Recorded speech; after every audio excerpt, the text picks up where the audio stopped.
day, I am Ori Alexa Quahao from BSRT2B. Today, I will be demonstrating physical assessment. This video will show how to assess an adult patient systematically from head to neck. To make the procedure as sufficient as possible and to minimize position changes for your patient, we will use a systematic approach that proceeds one body region to the next in an orderly sequence. In this video, the patient have normal assessment findings, but we must remember that many of our patients may have abnormal findings. But in these cases, we need to document our findings and refer the patient to the physician. Also, to avoid repetition, use CAH test or technique, perform not just one side of the patient body.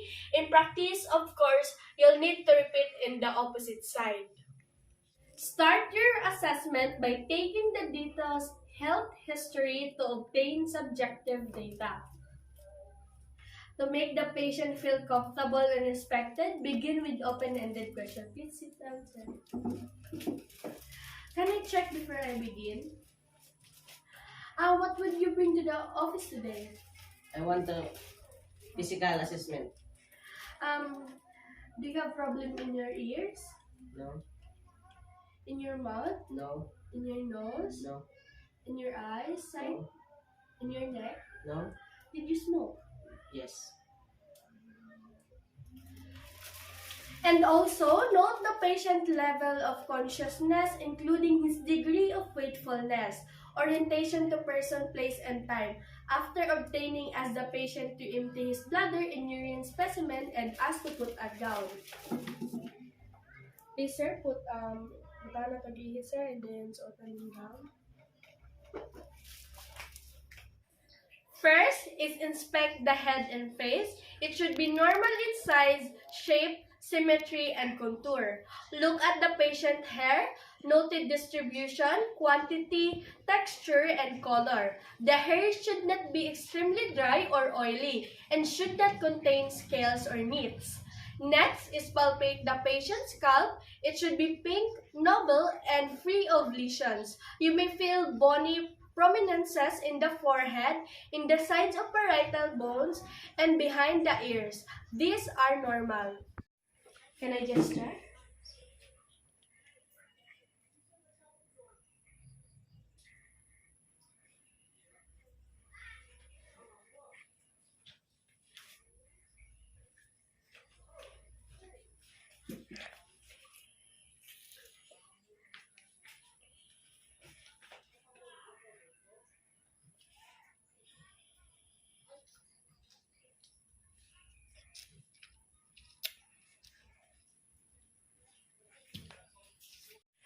Using the tip of your middle and index finger, palpate the temporal arteries. It should be equal in palpation. Listen for bruise in the temporal arteries. You should not hear any. Press your thumbs in the inner aspects in the orbit to palpate the frontal sinuses and press under the zygomatic bones to palpate the maxillary sinuses. Then lightly percuss these areas. Palpating and percussing is the sinuses should not feel any pain or tenderness. It may do assess the sinuses further with trans-illumination.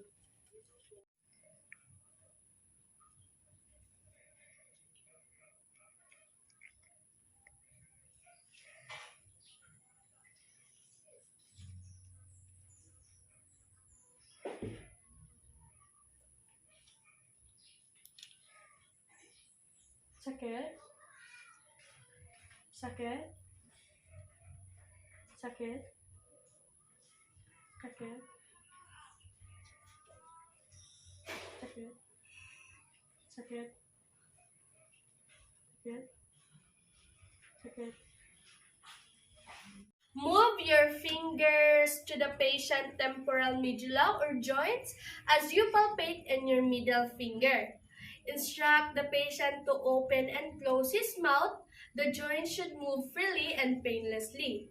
The technique assesses the joint mobility and the motor function of trigeminal nerve. To test also the patient facial muscle and the motor function of the trigeminal nerve, have the patient raise and lower his eyebrows, bare his teeth and smile broadly, pump out his cheek and keep his mouth closed as you try to open it. All of these movements should be symmetrical. If the patient have any problem in the sense of taste during the health history interview, test the sensory portion of the facial nerve by having him identify the sweet and sour, bitter, and salty substances. To assess also the sensory portion of the trigeminal nerve, test the patient ability to identify simple touch. Instruct him to close his eye and to tell you the moment that he feels something touching his skin. Check for simple touch sensation on both sides of the patient, forehead, cheeks, and jaw. This patient should feel sensation equally on either side of face. Please open and close your mouth as I say so. Open. Close, open, close, open, close. Please lower and up your eyebrows. Down, up, down, up, down. Bear smile, smile. Pump out your cheeks. And close your mouth as I try to open it. If you have problem in your sense of taste, I will put a substance in your tongue. Please recognize what it is. Open your mouth, close your eyes. Salt. I will test your sense of touch. Please, if you sense any touching in your face, please say so. Close your eyes. Did you feel any? Yes. Did you feel any? Yes. Did you feel any? Yes. Did you feel any? Yes. Did you feel any? Yes. Did you feel? Yes. Test the visual with smell and eye chart. If he wear corrected lenses or eyeglasses, he may wear them during this part of the eye assessment or exam. With the patient standing 20 feet from the eye chart, instruct to keep both eyes open, cover one with the card and read out loud. The smallest line type which she can read, more than a half a letters. This is the patient distance from the charts, also noted denominator, which the patient can read the line because he had a normal vision. The larger denominator, the poorer the patient vision. Normal vision is 20/20. Record the patient vision of each eye. Next is inspect the patient eye and externalize structures. The eye should appear symmetrical and eyebrows should be free of scaling. The upper eyelid should be partially cover the iris and the eyelashes should turn onward. Next step is test the ocular motor nerve by asking the patient close his eyes. The eyelids should move symmetrically without tremors. Gently palpate the nodules and then the lower lids to inspect the lower conjuncting. Then have the patient look down as you pull up his eyelids to inspect the upper conjunction and sclera. Next is palpate the locomotor apparatus by gently pressing the lower orbit. The hair should not produce excessive tearing. Next is place your fingers 12 inches to the patient's eyes and then instruct him to watch your fingers as it moves into upper right, lower left, far left, and then upper left. The eyes should move equally. Next is hold your finger for 4 inches from the patient nose. Then ask him to look at your finger at the wall behind you and back of your finger. His pupils may straight as he focuses at your fingers. Next is cover him I cover him in uncover test. While the patient stares at the wall behind you, have him cover with the one card and observe his uncovered eyes. It should not move. Remove the card. Watch the eye that he covered. It should not move. And then inspect the patient cornea and lens. Then test his cornea light reflex. To do this, instruct him to stare straight ahead when you shine a light to the bridge of his nose from 12 inches away. If the both cornea reflect the light, same spot of the eyes and properly aligned. Next is inspect the pupils, normally 3 to 5 millimeters wide and equally round. Also check the pupillary light reflexes, which assess the optic and ocular motor nerve. To do this, darken the room and shine your light to the side. Both must be constrictorically. Document this finding as per law. Please keep your eyes both open and then trying to cover your one eye with a card. Read out loud a smallest type of letter that you see. A, F, P, T, O, Z, L, F, E, D, P, E, C, R, D. 2010, 2015.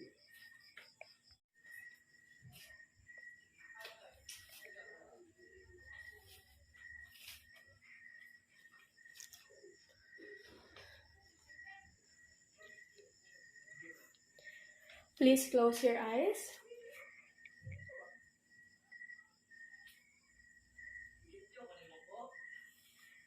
Open. Look up. Look down.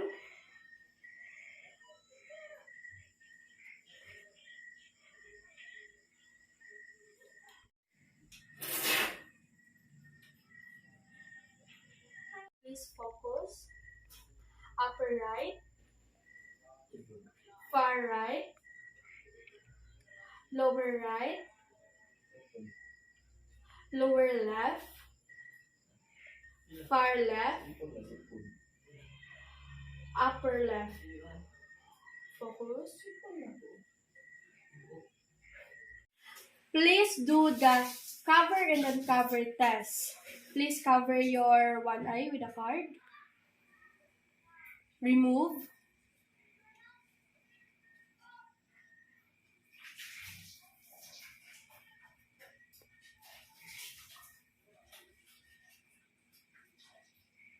To check pupillary, please darken the room and check the one eye.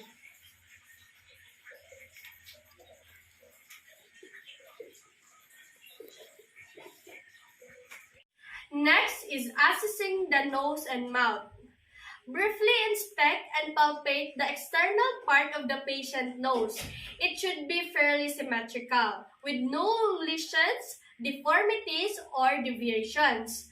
Have the patient occlude one nostril. As he inhales and exhales, air should flow freely in and out of the other nostrils. If he reported unimpaired of smell during the health history test, the olfactory nerve by having him identify specific smells with his eyes closed. Hands on his nose, ask the patient to bite down, should override the lower teeth slightly. Then before examining the test, ask the patient to remove dentures if he's wearing them, then inspect the patient's lips. It should be moist with normal color. Then as the patient closes his mouth, the lips should close symmetrically. Palpate the lips, it should be smooth and soft. Be sure that it will be documented at the normal findings. Then assess the oral mucosa using tongue blade and light source. It should be pink, smooth, with no lesions and nodules.